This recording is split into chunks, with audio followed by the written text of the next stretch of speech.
ಸ್ನೇಹಿತರೆ ನಮಸ್ತೆ. ನಾಡು ನುಡಿ ಯೂಟ್ಯೂಬ್ ಚಾನಲ್ಗೆ ನಿಮಗೆಲ್ಲ ಸ್ವಾಗತ.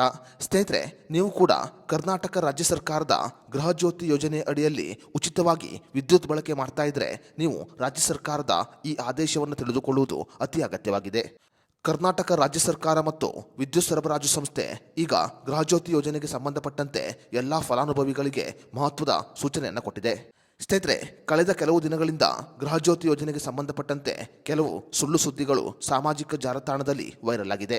ಗೃಹ ಜ್ಯೋತಿ ಯೋಜನೆ ಅಡಿಯಲ್ಲಿ ಇನ್ನು ಮುಂದೆ ಹೆಚ್ಚುವರಿಯಾಗಿ 10% ಯೂನಿಟ್ ಅನ್ನು ಬಳಸಿಕೊಳ್ಳಬಹುದು ಅನ್ನುವ ಸುದ್ದಿ ಸಾಮಾಜಿಕ ಜಾಲತಾಣದಲ್ಲಿ ವೈರಲ್ ಆಗಿತ್ತು. ಸಾಮಾಜಿಕ ಜಾಲತಾಣದಲ್ಲಿ ಕೆಲವು ಮಾಧ್ಯಮ ಮಿತ್ರರು ಈ ಸುದ್ದಿಯನ್ನ ಹಂಚಿಕೊಂಡಿದ್ದರು. ಆ ಸುದ್ದಿ ನಿಜವೆಂದು ಭಾವಿಸಿ ನಾವು ಕೂಡ ಒಂದು ವಿಡಿಯೋವನ್ನ ನಿಮ್ಮ ಮುಂದೆ ಹಂಚಿಕೊಂಡಿದ್ದೆವು. ಆದರೆ ರಾಜ್ಯ ಸರ್ಕಾರ ಮತ್ತು ವಿದ್ಯುತ್ ಸರಬರಾಜು ಸಂಸ್ಥೆ ಈಗ ಈ ಸುದ್ದಿಗೆ ಸ್ಪಷ್ಟನೆಯನ್ನು ಕೊಟ್ಟಿದೆ. ಈ ಸುದ್ದಿಗೆ ಸ್ಪಷ್ಟನೆಯನ್ನು ಕೊಟ್ಟಿರುವ ವಿದ್ಯುತ್ ಸರಬರಾಜು ಸಂಸ್ಥೆ ಇದು ಸತ್ಯಕ್ಕೆ ದೂರವಾದದ್ದು ಅಂತ ಸ್ಪಷ್ಟನೆಯನ್ನು ಕೊಟ್ಟಿದೆ.